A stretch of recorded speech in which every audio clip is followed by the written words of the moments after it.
Without war, peace would be unappreciated. And for most refugees across the world, having faced war straight in the eye, having a moment of peace is an immeasurable gift. Kenya has had the fortune of enjoying long periods of peace, periodically brought to a halt by electoral violence. For some of our neighboring countries, peace has been elusive. And for the citizens of these countries, Kenya has been a safe haven. We had a chance to hear the stories of some of these refugees who found a safe haven in Kenya. My name is Fashingaba Isaac Chocho. I'm from DRC, that is the Democratic Republic of Congo. Currently I'm living in Kenya, Nairobi, in Embakasi West, Umoja 2. My name is officially Kamuzinzi Sibomana Dio.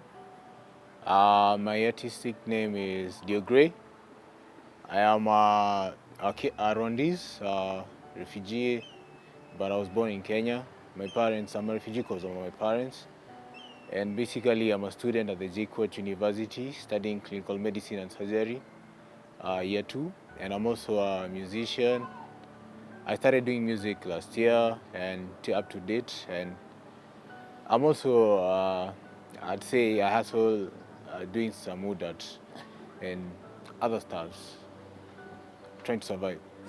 Naitwa Monique Kome Nishimwe. I'm a designer. Nafanya kazi ya kushona, yani manguo. I'm Peter Kwol. Yeah, and I do work with a friend in a boutique selling clothes. Yeah. My name is Jean-Marie Shimwe. I am a co-founder of Youth Voices of Nairobi. Some of them were born in the country to refugee parents, and the only memories they have of war are anecdotes told to them by their parents. I'm from South Sudan, but I was born here. Not that much, but they came through refugee in Kakuma. Yeah. They told me a few stories. They came, first there was the war, the genocide in Rwanda. Then they moved to, because everyone was trying to get out of the country. So in that commotion, so they came to Kenya around 1997 there. I don't know so much about it, but basically that's the story. For some, the story of how they got to Kenya is too painful to be retold. Mi ni Mrwanda, I'm Rwandan. Vile nilifika Kenya tu, naona hiyo tu.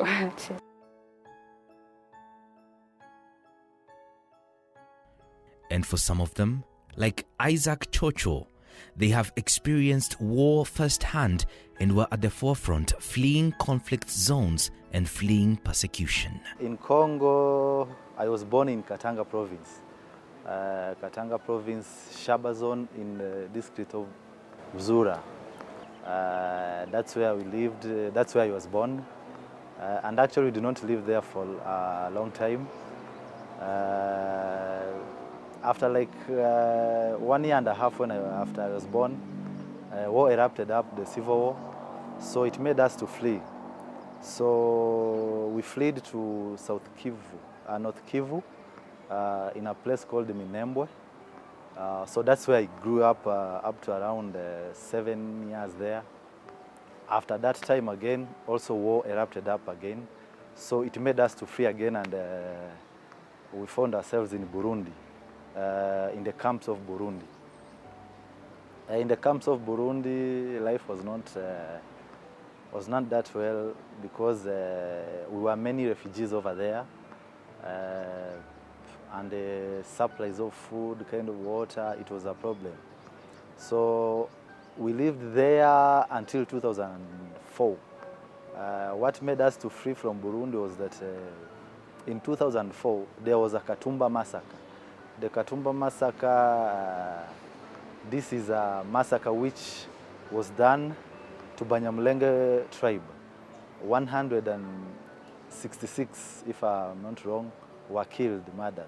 So that tribe is from, that's where I come from. So after seeing that, it was brought out because of enmity, animosity with other tribes which freed from Congo. Actually, they came, they attacked us from Congo because it borders Congo and Burundi. So it made us to flee and come to Uganda. In Uganda, we arrived in a camp called Chaka 2 in Uganda. We lived there for quite a while, for 5 years. We went to school there. But while we were living there, okay, we went to school. I went to class 3. In Uganda, they say it's primary 3. So over there, we went to school, but the school was not that, because we were many in a classroom. You find that a teacher is managing 120 students. So it becomes hard for you to get anything from there. Because the teacher managing 120 students, it's quite very difficult to manage. So sometimes you could go, you could not go, because you could not feel the impact of that education. So again in Uganda, that animosity also rose again. They started burning houses. Okay, those are the tribes, different types of tribes which were from Congo. So you find that someone tries to say that you killed your neighbor, or what, you killed my father, or what. So that animosity rose again in a camp. So our house was burnt. After our house was burnt, it was around 6 p.m. in the evening. So it made us again to fear for our lives, and had to flee again from Uganda. That was in March. So in March on 20th, that's when I arrived here in Kenya. 2009, that is. I arrived here in Kenya, in Umoja, where I'm currently living. So that's how my journey of freeing my country, through passing through all those countries. But now I'm here. I can say here I'm quite peaceful, because Kenya is a peaceful country, and Kenya is a welcoming country to foreigners. Actually, they are not that harsh to foreigners, so they are very welcoming.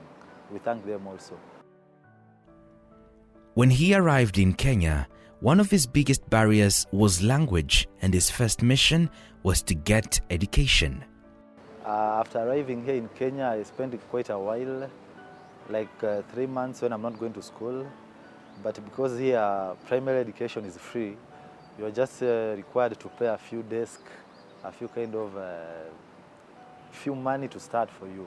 So it became easy for me here to join school. So that is in 2009. I was to join, I was taken back, because when I was from Kampala, okay, it was not quality education, but I was in class 7, primary 7. So I was taken back to class 6 here. The reason I was taken back to class 6 is because of the simple reason of not knowing English well. Kiswahili was, I didn't know Kiswahili. Actually in Congo I speak Kiswahili, but it's not that sanifu compared to here, and it's not, you cannot put it in the books. So I was taken back to class 6. It was a challenge because I was mature, and the children whom we were learning with were kids. So it became very difficult for me to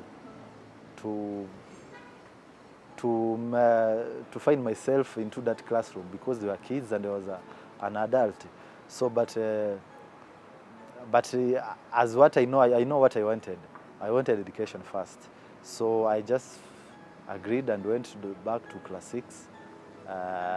Started studying pole pole, very small, so very little knowing Swahili, which it was a big challenge to me because of not knowing anything. But English, I grasped it because I had some idea.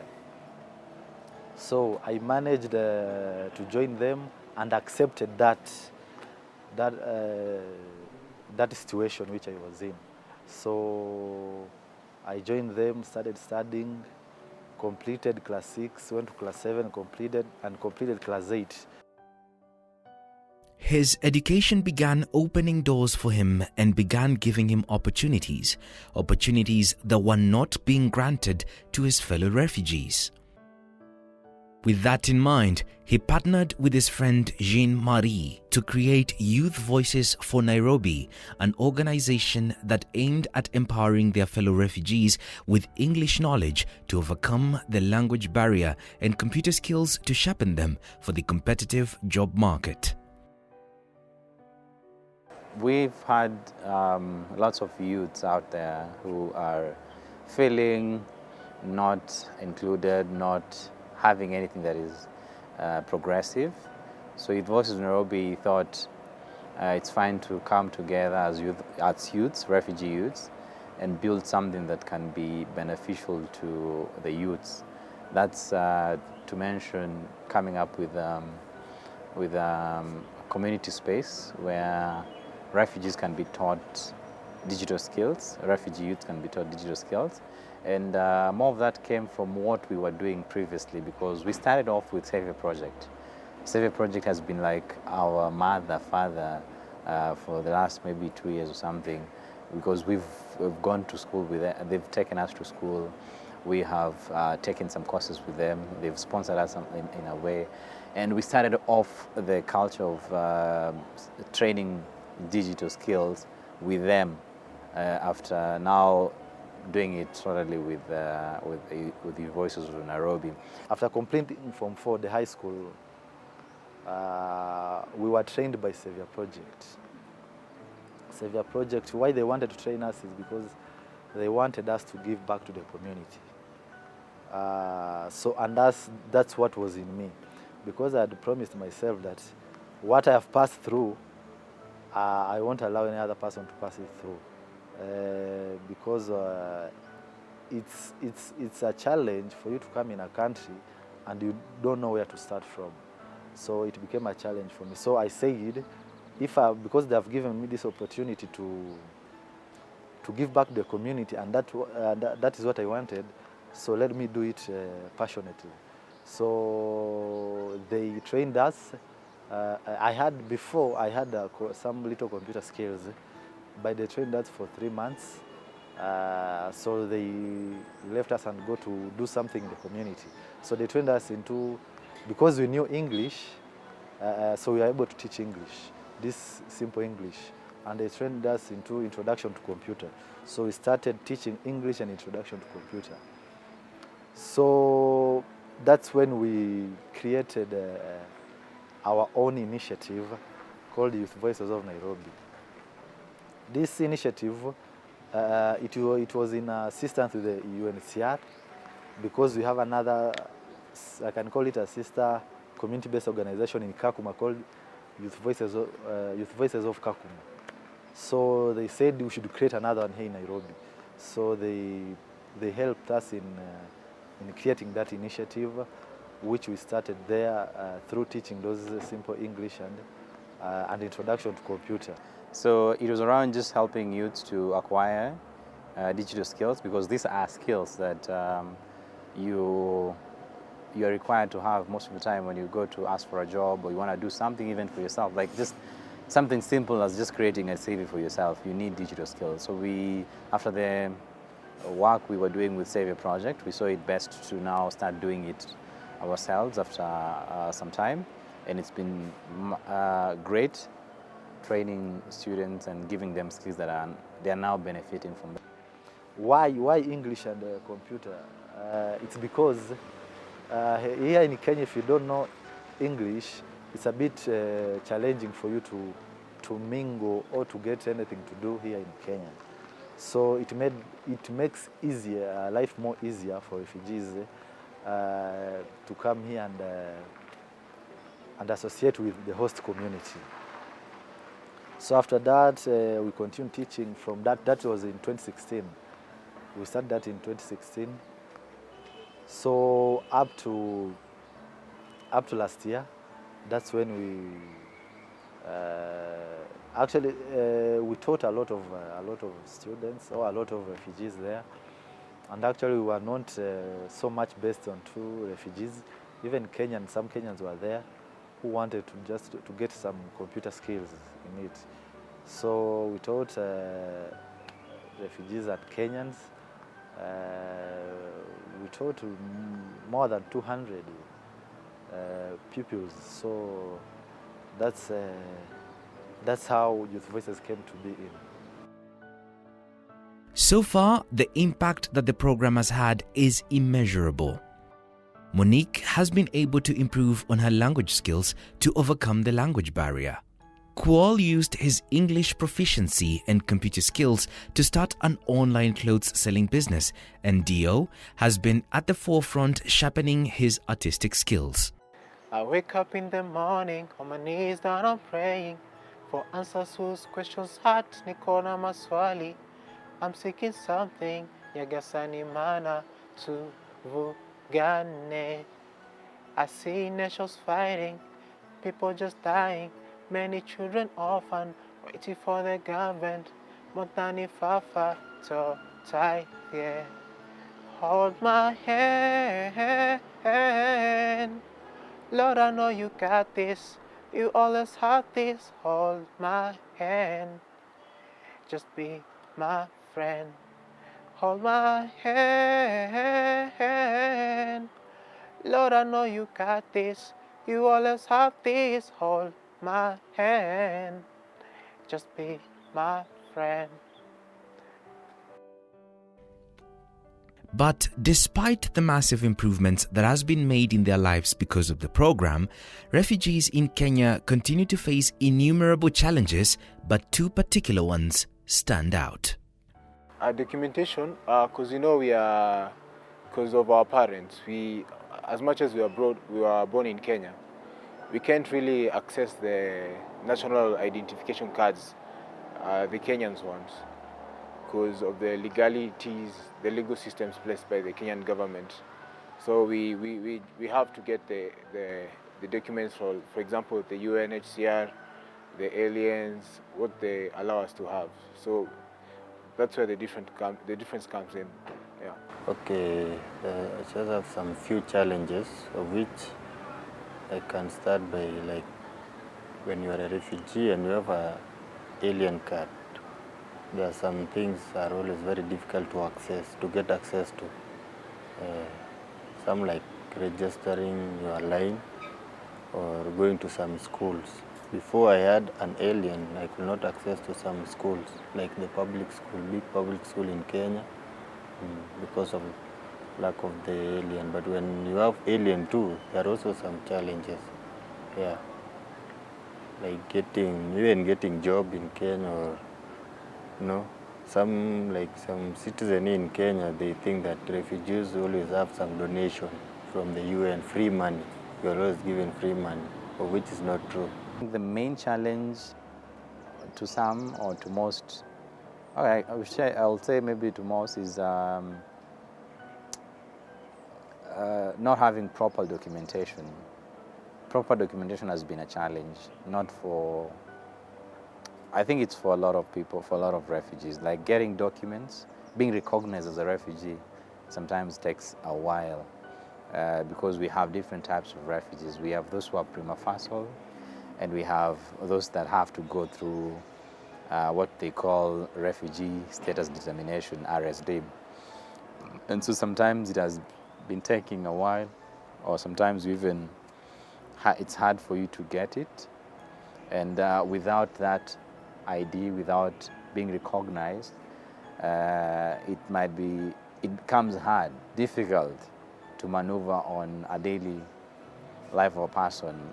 Even if you're Kenyan, just missing an ID costs you a lot. And so youths are not able to create accounts. Like without an ID, you can't create bank account. You are required to get this, that, and that, but without proper documentation, you can't get that. Sometimes you have the ID, but you don't have another document that you're required to have. However, there are ways you can get that, which is a bit difficult. but just in a general, lack of documentation has been a major challenge, and it has stagnated a lot of refugees in not having bank accounts, M-Pesa. Even walking freely is a problem. Like, you can't just walk. Sometimes you walk and like people like Somalis or South Sudanese, where you can literally see that these are not Kenyans, maybe they get harassed, and that's not just for them. There are countless a number of refugees will be harassed, and so there's that not having an ID, not having proper documentation poses a risk of you being harassed by the police. Sometimes even acquiring scholarships, sometimes even starting up your own business, it's pretty hard. And so lack of documentation has been a big problem, and that has revolved all through that many other challenges that it brings into a refugee path.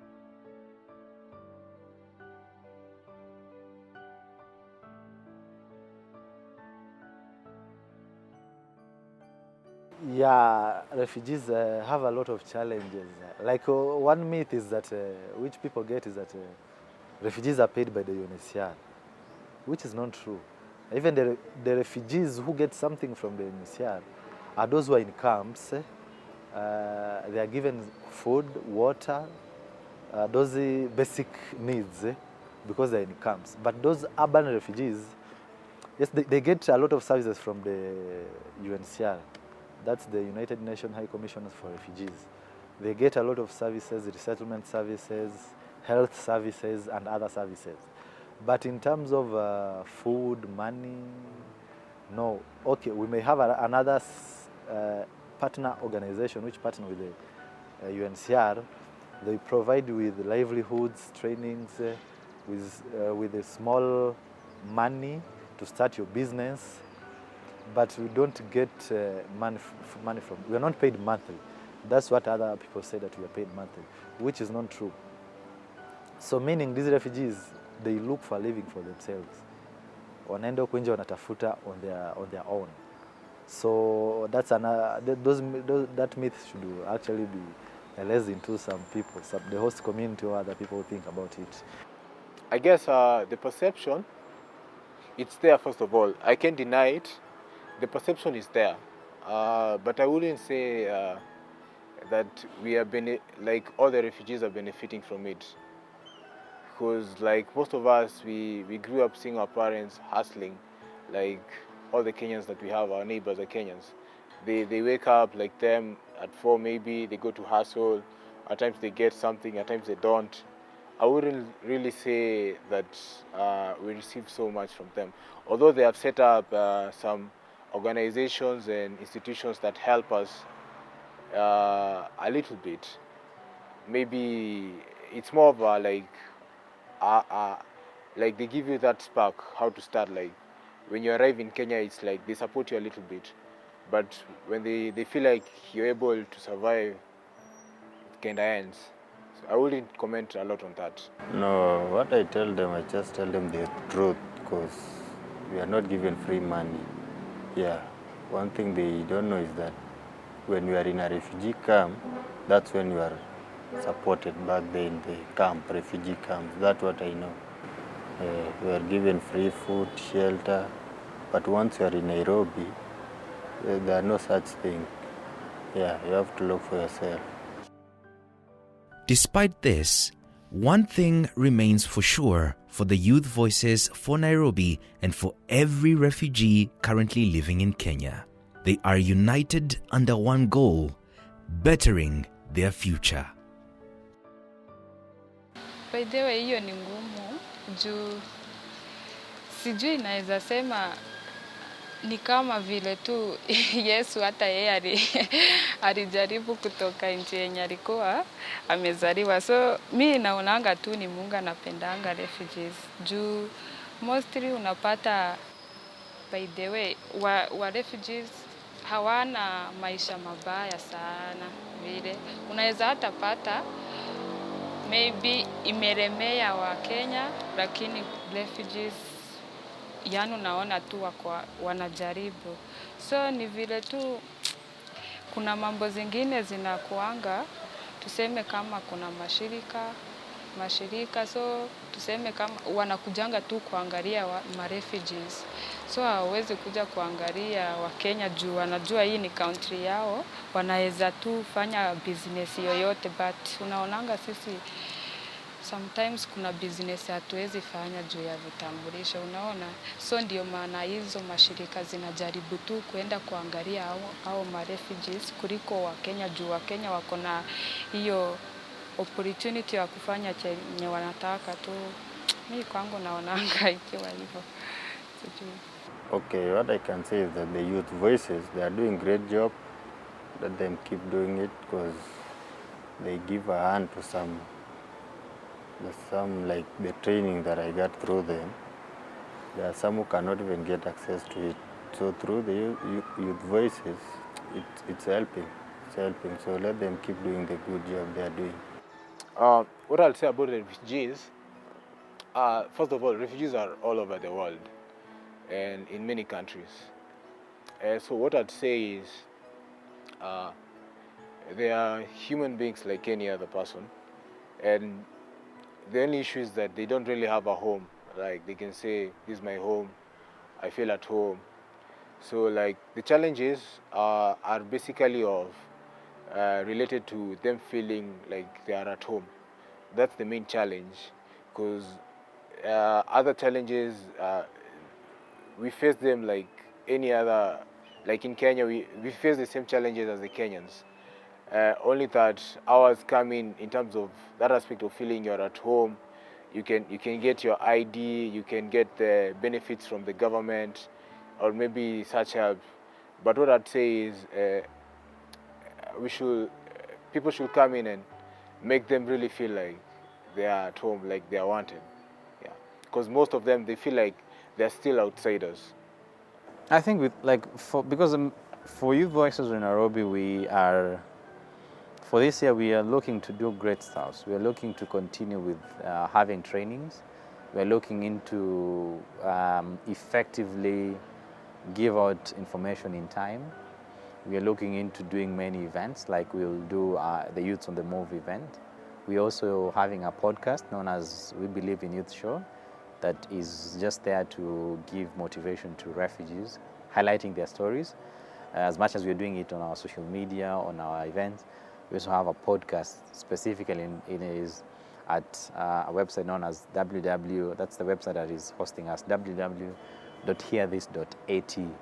When you search there, We Believe in Youth Show, it will come.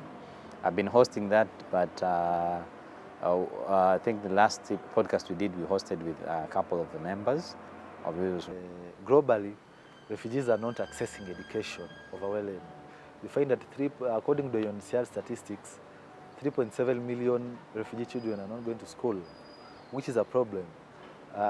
So we are trying to say that let the organization responsible for this, let them allow refugees, let them give an opportunity to refugee children to go to school, because it's one of the things which will make them sustain themselves. Because without education at the moment, if you don't have the papers, it's very hard for you to get something to do which will earn you a good job. Okay, they are giving them resettlements. Also, they have to look at the perception of education. Education is the key to success. Yes, okay, it's an enabler. It enables people to get to know what talents are in them, and when they get into the society, how they can relate with others. That's because you find other people came from their countries with a lot of challenges, but when they go to an education, they will get a good thing, they will sustain themselves, in short, they will be not looking for them to get resettlement, but they will be looking forward to sustain themselves, because at the moment a lot are looking at the resettlement, being resettled in another country. But when you give them education, they will sustain themselves in the countries which they are in. So that will be a good thing for the UNHCR to look into.